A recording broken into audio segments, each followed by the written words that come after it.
O nome da palavra que eu quero trazer hoje chama O Vinho e a Festa. O Vinho e a Festa. E eu queria começar contando uma história para vocês. Vai parecer que não tem nada a ver, mas confiem em mim que eu vou chegar lá, tá? Não sei se vocês conhecem um cara chamado Lance Armstrong. Ele é um americano que pedalava e era um atleta assim super hiper de ponta no esporte dele, e ele ganhou 7 vezes a prova mais importante do esporte dele, que chama Tour de France. Então ele era assim um expoente, um exemplo de atleta, e ele era tão exemplo que tinha um diretor de cinema que estava fazendo um documentário sobre a vida dele, e o cara seguiu 2 anos da vida dele, ele dando entrevistas, eles indo para treino juntos, depois em provas, vendo a vida familiar dele, fazendo entrevista com amigos, com conhecidos, com adversários no esporte. E aí, quando esse filme estava sendo feito ainda, saiu uma notícia que o Lance Armstrong se dopava. E tinha provas e etc. E ele realmente se dopava. E aí esse diretor de cinema falou para ele assim: olha, cara, eu dediquei 2 anos da minha vida para cobrir e para criar um filme sobre a sua vida. Você vai ter que me dar a primeira entrevista falando sobre essa questão de se você se dopava, se você não se dopava, como é que não é. E aí ele falou, tá bom. E durante essa entrevista, que acabou indo para o filme, né, que virou um documentário, ele pergunta pro Lance Armstrong e fala assim: mas cara, você já tinha ganho o primeiro Tour de France, você já era um atleta de ponta, por que você decidiu se dopar? Você achava que você não ia conseguir ganhar se você não se dopasse? E aí eu nunca me esqueci da resposta, né, do Lance Armstrong. Ele deu um risinho assim e falou: cara, você não entendeu nada. Eu não me dopava para correr a prova, eu me dopava para treinar, para aguentar o treino. E aí o editor fez um negócio muito legal, que ele corta para uma cena do Lance Armstrong, cara, às 5 da manhã, com um frio absurdo, uma geada, um vento contra ele subindo com a bicicleta numa montanha e fazendo uma força absurda. E por que eu tô contando essa história, né? Essa história ela tem um ensinamento importante para mim, que é a verdade e o prazer das coisas tá no processo e não no resultado. E para mim essa é uma verdade grande, espiritual, que na verdade ser é tornar-se. E para mim tem tudo a ver falar isso hoje, porque a gente está no meio de uma pandemia, né? E o processo está muito ruim. O processo não tá legal, sabe? Passar pela pandemia e viver, cara, o isolamento social, o distanciamento, o efeito que isso tem nas pessoas que a gente ama, é muito duro. E a gente fica muito pensando no resultado, né? Lá na frente, cara, quando abrir, o que eu vou fazer? Cara, quando eu puder encontrar, beijar as pessoas sem máscara, abraçar. Mas eu queria dizer para vocês que o gosto da vida vem no processo. É que nem provar um vinho, né? O gosto vem de você beber, de ele botar na sua boca, nas papilas gustativas. O gosto também vem do processo de fazer o vinho. E eu queria falar com vocês, e talvez a principal mensagem do que eu vou falar hoje é que a nossa vida é um processo com Jesus e que aponta para Jesus. Então não importa o processo que você tá, se ele é dolorido, se ele é prazeroso, ele tem tudo o que você precisa, porque Jesus está lá. Jesus está no meio. E tudo o que está acontecendo na vida de cada um aqui aponta para Jesus, para a obra perfeita dele na cruz, para o sentido da vida, para o sentido da existência. Então esse é o motivo de eu querer falar do vinho e da festa. Porque, já vou dar um spoiler aqui do que eu vou falar, todo processo com Jesus tem vinho e é um processo de alegria, um processo de festa, um processo de amor. E aí, para, digamos assim, aterrar isso, colocar isso de maneira mais prática, eu queria ler com vocês João, capítulo 2, do versículo 1 ao versículo 11. E essa passagem é uma passagem super famosa, porque ela fala do primeiro milagre que Jesus fez, né? Que ele transformou água em vinho numa festa de casamento. Então, eu estou lendo aqui da NVI, da Nova Versão Internacional, e vou ler aqui com vocês. No terceiro dia, houve um casamento em Caná da Galileia. A mãe de Jesus estava ali. Jesus e seus discípulos também haviam sido convidados para o casamento. Tendo acabado o vinho, a mãe de Jesus lhe disse: "Eles não têm mais vinho." Respondeu Jesus: "Que temos nós em comum, mulher? A minha hora ainda não chegou." Sua mãe, Maria, disse aos serviçais: "Façam tudo o que ele lhes mandar." Ali perto havia 6 potes de pedra, do tipo usado pelos judeus para as purificações cerimoniais. Em cada pote cabia entre 80 e 120 litros. Disse Jesus aos serviçais: "Encham os potes com água." E os encheram até a borda. Então lhes disse: "Agora levem um pouco do vinho ao encarregado da festa." Eles assim o fizeram, e o encarregado da festa provou a água que fora transformada em vinho, sem saber de onde esta viera, embora o soubessem os serviçais que haviam tirado a água. Então chamou o noivo e disse: "Todos servem o primeiro vinho, e depois que os convidados já beberam bastante, o vinho inferior é servido. Mas você guardou o melhor até agora." Esse sinal miraculoso em Caná da Galileia foi o primeiro que Jesus realizou. Revelou assim a sua glória e os seus discípulos creram nele. E a primeira coisa que me chama a atenção nessa história é: caramba, por que esse milagre, né? É uma coisa tão prosaica. Jesus está numa festa de casamento, numa celebração, e aí tinha vinho e a festa estava andando por 2 dias e aí acabou o vinho. E aí, caramba, a festa ao invés de ter 3 dias ia ter que ter 2 dias. Parece algo tão prosaico, né? E isso pra mim fala inclusive sobre, caramba, isso pra mim é prova de que essa história é verdade. Porque se alguém fosse imaginar ou fosse propositalmente tentar conceber uma história inventada para ser um milagre de Jesus, eu não consigo achar que ninguém, o primeiro milagre, eu não consigo achar que ninguém ia inventar uma história tão simples, com uma coisa tão pequena, tão mundana, né?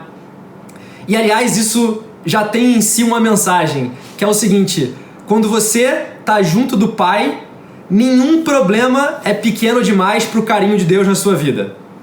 Cara, você não precisa ir para Deus só com questões de vida ou morte, só quando você tá no leito ali de enfermidade pedindo para você não morrer. Você pode ir para Deus com as tuas pequenas coisas. Você pode ir para Deus com as tuas angústias diárias, e Ele tem um carinho, Ele tem uma alegria especial para você nessa angústia diária também. Nesse pequeno probleminha da sua vida, Deus também está contigo. E por que esse milagre ele é tão significativo se ele acontece com uma coisa tão prosaica, né? Porque esse milagre, ele não é só um milagre. Apesar dele ter sido uma história real, ele também é uma foto. Ele é um sinal de todo o Evangelho. Eu vou tentar mostrar para vocês aqui que o Evangelho ele está todo contido nesse milagre. E ele também fala de que todas as nossas vidas apontam para Jesus. E Jesus, por ser homem, 100% homem e 100% Deus, a vida dele já apontava para a obra dele perfeita na cruz, né? Quando a gente fala que a nossa vida não é sobre nós, é sobre ele, é sobre a gente se esvaziar para ele crescer, é sobre a gente chegar ao fim de nós mesmos para que ele possa nos salvar, isso também valia para Jesus. Jesus estava vivendo uma vida como um homem, mas a vida dele já apontava para o que ia acontecer na cruz o tempo todo, tá? E aí eu acho que quando a gente olha para esse milagre especificamente, tem 4 coisas que a gente pode tirar desse milagre. Quem Jesus é, o que ele veio fazer aqui na Terra, o que ele tem para nos oferecer hoje e como é que a gente recebe o que ele tem para nos oferecer. Então, eu queria passar por esses quatro pontos com vocês, lembrando que é sobre o processo. É sobre uma festa que ela muda de realidade, ela muda de direção porque Jesus estava nela. A principal coisa dessa festa, desse casamento, que determinou o resultado desse casamento é que Jesus foi convidado. Jesus estava lá no meio. E quando deu um problema, eles correram para Jesus. Então, isso é um pouco sobre o processo e sobre a gente, não importa se você está no meio de uma pandemia, se você está angustiado, se você está com medo, mas se Jesus está nessa festa, tem vinho novo para você nessa festa, tem alegria, tem felicidade, tem vida abundante. Então vamos lá, vamos começar. O que a gente pode aprender sobre o que Jesus é, quem Jesus é, né? E eu queria te dizer que Jesus é a vida da festa. Ele é o Senhor do banquete das nossas vidas. Porque repara, tinha um mestre de cerimônias lá naquela festa, e o mestre de cerimônias ele é um cara contratado para ser a alegria da festa. Ele é o cara que supervisiona as bebidas, supervisiona a comida, garante que a música está animada, que eventualmente as pessoas falam e fazem brindes na hora certa. E esse mestre de cerimônias que foi contratado, ele deixou o vinho acabar. E ele estava perdido, cara, ele não ia conseguir fazer o que ele foi contratado para fazer.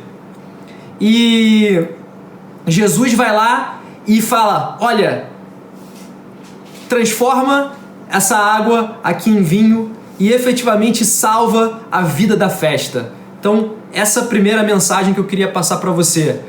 Na tua vida, a alegria, a vida da festa é Jesus. E, além disso, ele mostra que Jesus vem para consumar uma promessa. Essa promessa de vida abundante, de vinho novo, ela é uma promessa que já estava lá na Bíblia. Ela está lá em Isaías 25, de 6 a 8. Vou ler com vocês aqui, ó. Neste monte, o Senhor dos Exércitos preparará um farto banquete para todos os povos. Um banquete de vinho envelhecido, com carnes suculentas e o melhor vinho.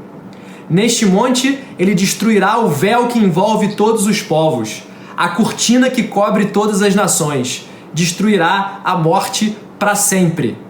O soberano Senhor enxugará as lágrimas de todo o rosto e retirará de toda a terra a zombaria de seu povo, porque o Senhor assim o disse.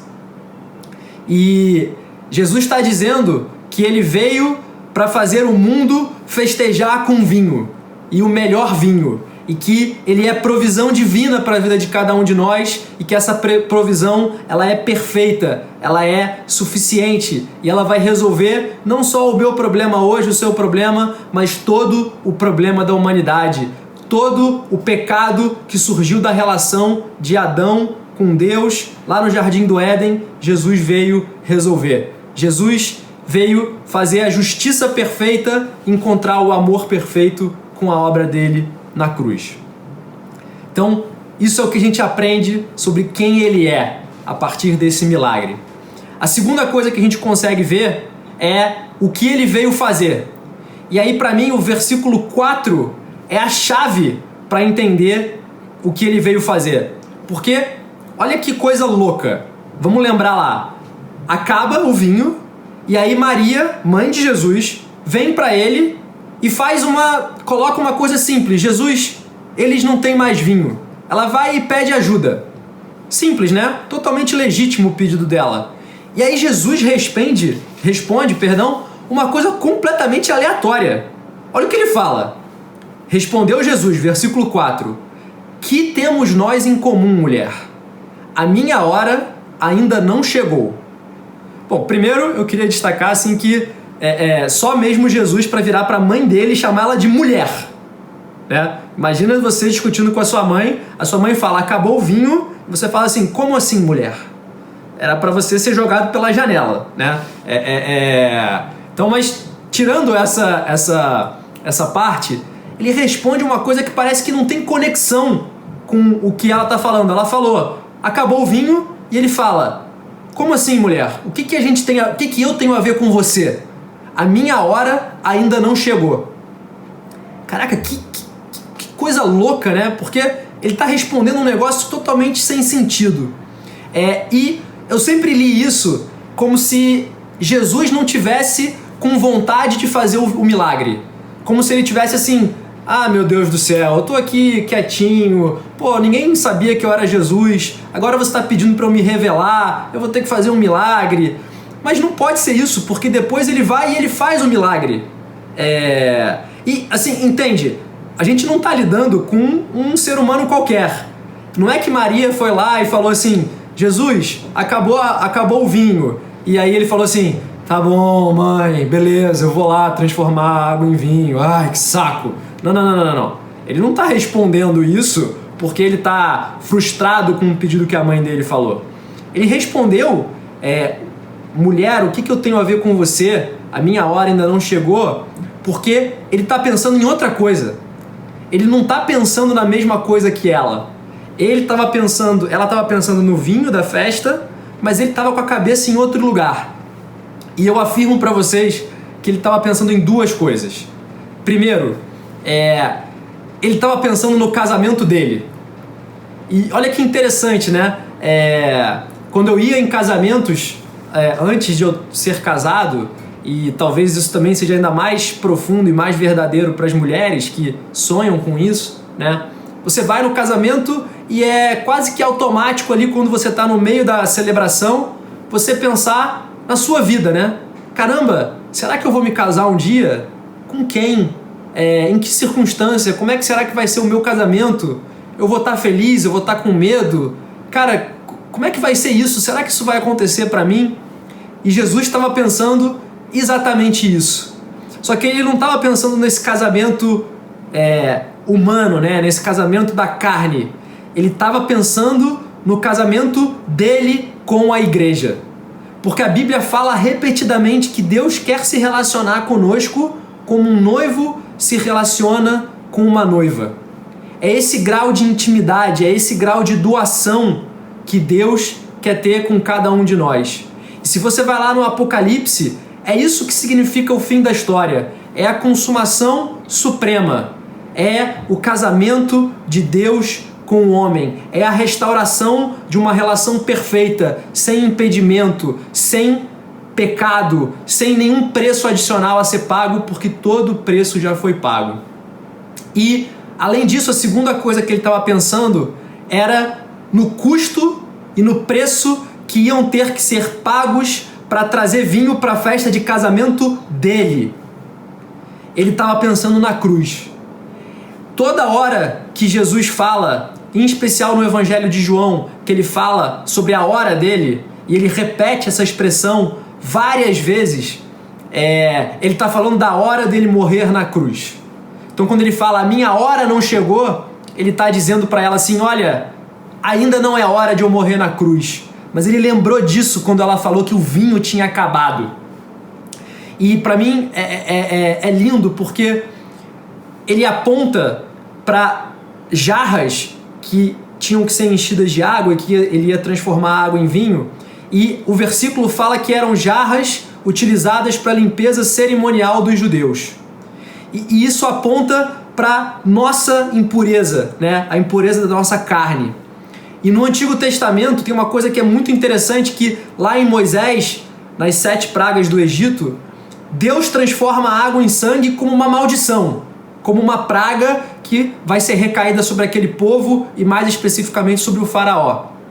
E hoje, Jesus transforma nesse milagre água em sangue, em vinho, como uma bênção, porque é o sangue dele que está sendo derramado por nós. Então, ela, dentro desse milagre, marca essa passagem da antiga aliança para a nova aliança, já aponta para uma nova aliança onde a transformação da água em sangue vai gerar vinho, vai gerar nova vida, porque é uma bênção e porque vai ser o sangue dele derramado por nós. Ele veio ao mundo para isso, para dar o sangue dele como nosso vinho, a nossa alegria, a nossa paz e a nossa salvação. O terceiro ponto que eu queria falar com vocês é o que ele veio oferecer. E aí, para mim, é super interessante esse ponto, né? Porque eu acho que a gente pode separar em dois. Ele veio oferecer duas coisas pra gente. A primeira é que ele veio oferecer E aí vai parecer estranho o que eu vou falar, mas me deem um crédito. Uma poderosa sensação. Repara, a Bíblia está caracterizando a nossa salvação como um vinho. O reino de Deus como uma festa. Por que a Bíblia usa o tempo todo, não sei se já pararam para pensar, essa linguagem sensorial? Ela fala de sentir a presença, de provar o reino de Deus. Ela usa essa linguagem de sensação, de sentimento. E eu queria te dizer que você não é convidado a fazer nada menos do que experimentar Deus, experimentar Jesus o tempo todo. De estar com Ele, presente, convivendo numa relação com uma pessoa. E quando você se torna cristão, quando você aceita Jesus na sua vida, você ganha não só a habilidade de conhecer o amor de Deus. Perdão, você ganha não só a habilidade de saber sobre o amor de Deus, mas você ganha a habilidade de conhecer o amor de Deus, de provar. É diferente você saber conceitualmente que o mel é doce e de você botar o mel na sua boca e sentir o gosto do mel. O quão bom é esse mel. E é isso que você foi feito para experimentar. E aí tem uma mensagem importante nisso, pessoal, que é o seguinte: viver com Jesus e o cristianismo, que são a mesma coisa, né? O cristianismo é viver com Jesus. Ele não é um convite a você aceitar uma série de crenças. Ele é um convite para um banquete. Ele é um convite para você experimentar, para você viver com Jesus e para você sentir a presença dele te carregando, te amparando, estando com você junto o tempo todo. E eu queria ir mais fundo, só mais um passo nessa questão da poderosa sensação, que é o seguinte: alguns de vocês podem estar pensando assim, cara, mas eu ainda não experimentei. Eu sinto que eu não botei o mel na minha boca. E eu queria te dizer que é o seguinte: o primeiro passo para você sentir alguma coisa é você ter fome, é você desejar. E se você tá com esse desejo, busca Deus, busca Jesus, bota para Ele essa tua fome, que eu tenho certeza que essa sensação vai vir no teu coração, vai vir na sua vida. E por que ela é poderosa? Porque ela não é só uma sensação efêmera, ela não é só um prazer. Ela é uma sensação que gera vida, que te dá vida abundante, que te leva para um novo patamar de vida, de relacionamento com as coisas, com as pessoas, que te faz se relacionar com a eternidade hoje. Porque você enxerga o que está lá na frente, e você entende que você vai viver para sempre e que as coisas que você faz hoje têm consequências na eternidade. Então, essa é a primeira coisa que ele veio oferecer, uma poderosa sensação. E a segunda coisa que ele veio oferecer é completa aceitação. Por que completa aceitação? Porque o casamento é o símbolo mais supremo que a gente tem na nossa cultura e na nossa carne, nessa vida aqui na Terra, de aceitação. De cara, olha, eu te conheço, eu já convivi com você, eu já namorei, a gente já passou tempo junto, eu conheço as suas qualidades, eu conheço os seus defeitos, as suas dificuldades, e eu quero dar a minha vida para você. E não sei se você já percebeu, não importa se a noiva na vida real ela é mais bonita, menos bonita, se ela é loira, morena, branca, negra, não importa. O noivo sempre olha de uma forma apaixonada, de uma forma encantada, olhando para aquela noiva quando ela desce do altar como se ela fosse, e olhando para ela, considerando ela a coisa mais perfeita no mundo. E é assim que Deus olha para a gente, porque Ele nos vê a partir da obra perfeita de Cristo na cruz. Deus está dizendo para a gente, cara, eu mal consigo esperar para te ter, eu quero correr na sua direção. Caramba, essa noiva que está vindo para mim, ela é linda e ela é perfeita e eu aceito completamente ela. Caramba, olha que coisa maravilhosa, poderosa sensação hoje e completa aceitação para sempre. Bom, não quero me estender muito, eu queria fechar falando sobre o que eu preciso fazer para receber isso. Primeiro, eu preciso admitir que eu tô fora, que eu não consigo sozinho. Repara que Maria só vai para Jesus quando o vinho da festa acabou. A provisão humana que estava naquela festa, a força humana de planejamento, de esforço, que tinha colocado o vinho que julgou ser necessário, certo? Alguém planejou e alguém julgou ser necessário o vinho, acabou. Não tem mais. Você só consegue receber o que Cristo tem para fazer na sua vida quando você chegou no fim do que você tinha para dar. Quando você chegou no fim de você mesmo e você falou, cara, eu tentei, eu fui com a minha força e agora a minha força se esgotou. Então, Jesus, eu preciso de você. Eu preciso me entregar para você. E olha que coisa louca, né? A gente está falando, Maria vem para ele com esse pedido super simples, Jesus acabou o vinho. Ele fala uma coisa super diferente para ela e aí ela vira para os serviçais e falam assim, façam tudo o que ele lhes mandar. Olha que coisa linda, porque, pessoal, Maria não entendeu o que Jesus falou. Vamos relembrar lá. Ela falou para ele, Jesus, eles não têm mais vinho. E ele respondeu, o que nós temos em comum, mulher? A minha hora ainda não chegou. Cara, ela não pode ter entendido. Ela não sabia da cruz, ela sabia que Jesus era filho de Deus, foi revelado para ela pelo anjo que apareceu para ela, mas ela não enxergava perfeitamente ainda o que ia acontecer. Mas ainda assim, ela virou e falou para os serviçais, façam tudo o que ele lhes mandar. Olha que coisa linda. Às vezes Jesus está tocando num ponto no seu coração, está mexendo num sentimento, ou está permitindo que circunstâncias entrem na sua vida que você não entende. Mas confia, obedece ele. Ele sabe, ele está com o olhar dele lá na frente.